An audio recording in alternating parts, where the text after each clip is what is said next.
All right, I'm going to go through some of the tools that you might need for painting silicone.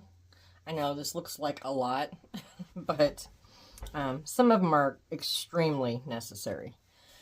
Okay, so first off, cups for mixing. I don't use a palette. Some people do, and that's perfectly fine if you do. I'm too lazy to clean them out. That's just the long and short of it. So I use like these little disposable cups. You can also get some like this. These are like the kinds you would get on takeout orders. These ones I think I got at Family Dollar. I also have these little tiny like shot glasses. So anything like that works as far as for mixing. Always test them. I've never found a brand that my silicone didn't cure in it, but the key to success here is always to test every product that you use, every item that you use to make sure your silicone cures. So test it out. Just mix up equal parts of A and B and leave it set in the cup for 5 or 6 hours depending on your room temperature, and you should have a plug that comes out looking like this. It should be a solid plug of silicone, fully cured. If it's anything other than this, find a different cup. Okay? All right. I use all different types of sponges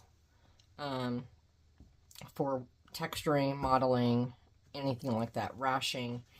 I think everybody has their own that they use, but there are many kinds.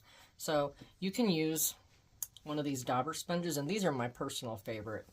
So what I do with these is I just use tweezers and I pluck the end of that out to get a nice model pattern.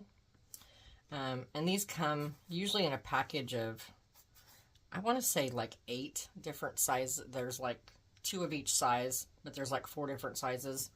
And, you know, they range in sizes from little like that up to bigger ones. And these are my personal favorite because these sponges don't soak up the silicone. They don't just like drink it up like some sponges might. And you can lay it across the surface nicely, and you can get a nice model pattern with them. So these are my favorite. Obviously just a standard wedge. Again, test all your wedges. Even if you've bought them before, always test one in the package to make sure that the company hasn't changed it in some way. Paint equal mix of part A and B.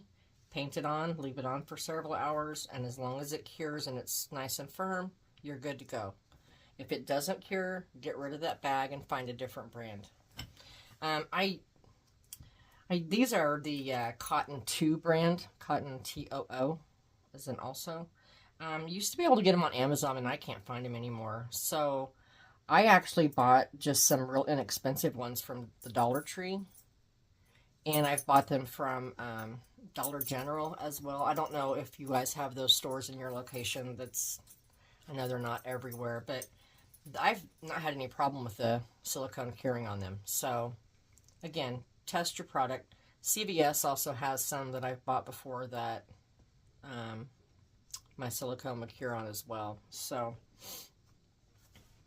these black sponges are actually like a cosplay sponge for makeup and special effects and stuff like that.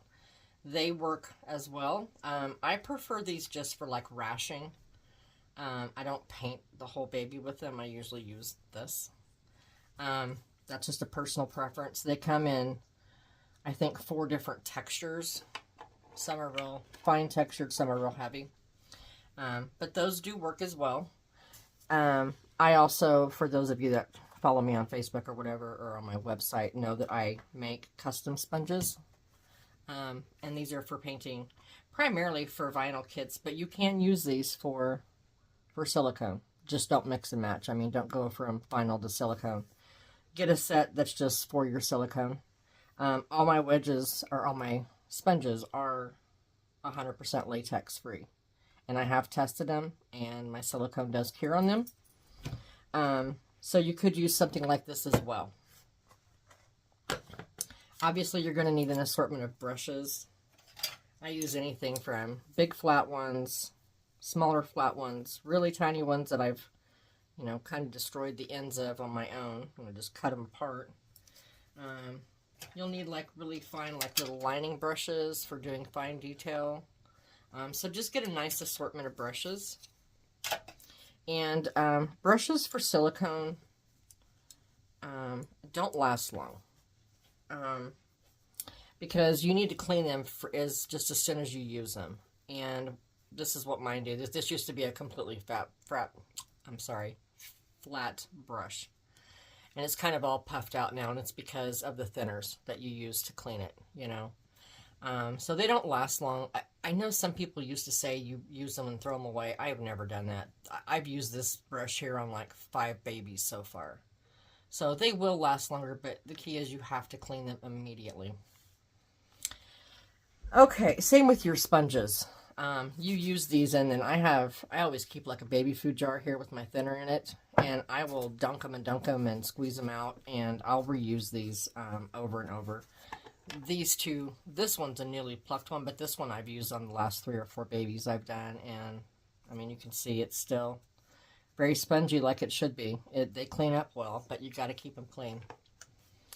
Okay, so you'll also need something to mix your silicones with. I've bought these little plastic spatulas. I think they're for mixing makeup or something. I got them off Amazon. They work okay, but they're not very long. I typically use just a craft popsicle stick. So you could use either one of those.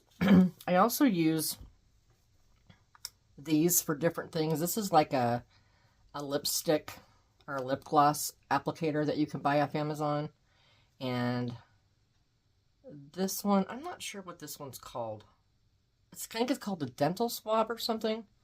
But it's got just the finest little end of it. Has a little bit of, it's kind of fibery. But I usually use that like to get inside of the nostrils or deep in the ear canal. Just because those are hard to get to places. But I'll use either one of these for different things. This one I usually use like for the lips or around the nose to get off excess silicone or to flatten it back down.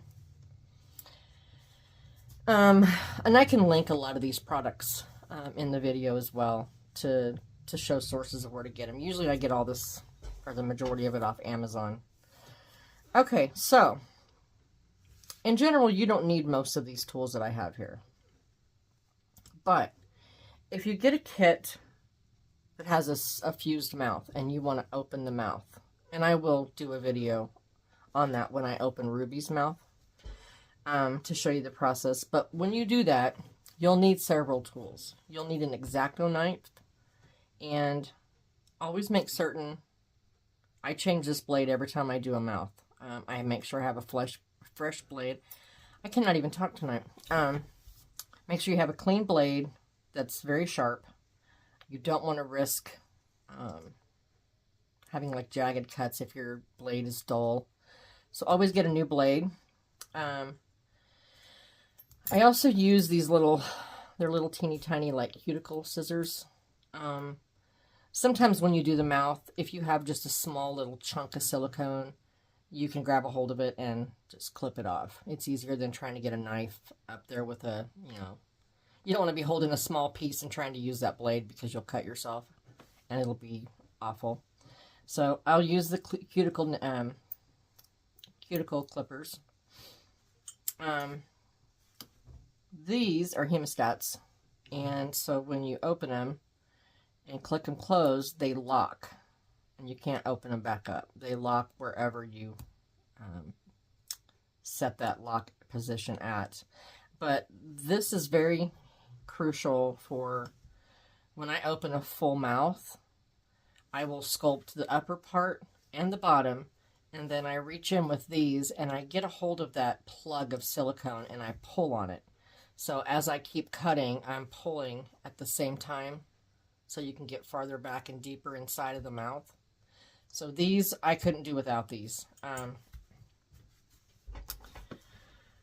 Obviously, excuse me, you're going to need tweezers. Silicone attracts lint like it's magnetized. It's insane. you will attract every piece of lint, fuzz, dust, hair. And no matter how well you cover them, I still just feel it's almost impossible to keep it off. I do use an air purifier, and it's sitting literally a foot away from where I'm working. I have an Eden Pure, and it's got like a sterilize setting on it. And I feel like it does help with the air, you know, the particles in the air. It does help, but nothing is going to be 100%. I mean, unless you have a complete clean room and a clean environment, completely sterile, it's going to be hard to do. One of the key things, though, is, and I'm guilty of this because I wear black a lot, but wearing black clothing when you're painting silicone, the fibers on the clothing will actually float around and it will suck to the baby. And so it's best if you wear light colors and not black. I have two different kinds of tweezers. One's your typical slant edge. These ones are just, they have like a round fine tip on them. I don't know how well you can see that, but they just have a round little fine tip, and I use these too. Other ones would be these. I ended up having to buy. One of my last customs had a fully sculpted interior of her mouth, and in order to paint all of that, I used many different things. These little swabs that I showed you, I'll typically cut them down and use those to prop the mouth open. And so for part of that, I had the mouth propped open at the front. But then in order to paint some of the other detail inside, I had to get it opened up wider. And that's where these came in. So these are spreaders. So whenever you open it like that, they're like this. But when you start cranking them open, you get the top lip and the bottom lip, and it rolls around the lip, and as you keep opening it more or tightening it more, it opens more. So they really help keep the lips open from the interior of the mouth. So these are really important if you have a sculpted mouth. Okay, the other tools are probably just, these are like cuticle nippers. You can get them anywhere, Walmart or any pharmacy or anything like that. Generally, I use the bigger ones for clipping my zip ties, my cable ties, when I put them together. But you can also use these, again, for real small little chunks or balls of silicone. Or say when you were painting, if you had a glob that you'd missed and you didn't get it flattened out, you can go back and use these to nip it off. Okay, that is pretty much all the tools that I would really need for painting. Like I said, if you're comfortable using a palette, by all means, get a palette. I've used plastic and ceramic both. Usually the silicone will peel back out. Sometimes you have to use a little bit of effort with that, but it's whatever you're comfortable with. Like I said, I'm lazy, so I just use these cups, and I use them and then I throw them away. And I don't have to worry about it. That's really wasteful, isn't it? Throwing all this stuff in the landfill. That's terrible.